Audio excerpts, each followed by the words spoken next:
So sometimes it's actually just not the right time to have a difficult conversation. And I think it's really important to recognize the signals of when you are actually out of capacity. You are not going to show up as your best self in the conversation. Now, there's an amazing acronym that will help you with this, which is called HALT, and it stands for hungry, angry, lonely, tired. Right? That was so cute. Didn't expect to be doing that. We've all been there, right? You haven't had your lunch and you started noticing yourself getting all irritable. I have this about 1 o'clock just before I have lunch, and I notice that I should not get on emails or respond to people at that time. So really good to pause and notice, what is my inner state? What's actually happening in my body? Am I able to be fully present? Am I halt any of those things? Is there something else going on?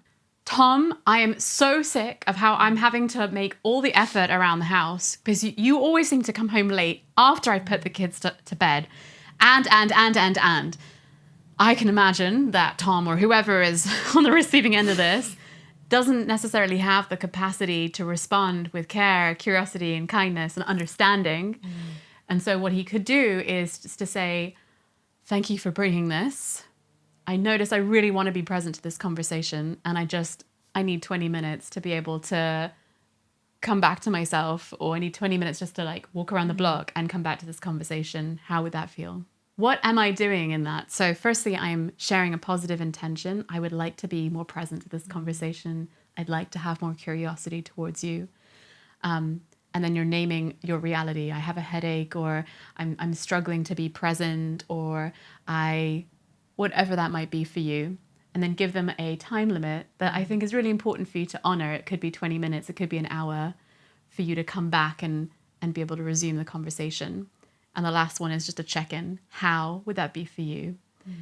And it's going to feel maybe challenging for the person who's in it to really be able to accept that.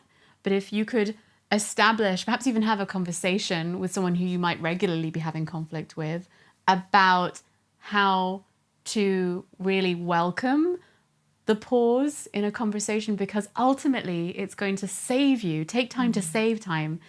When you're dysregulated and you carry on having the conversation, then you won't have access to collaboration, to curiosity, to problem solving. You just literally don't have that capacity in your brain.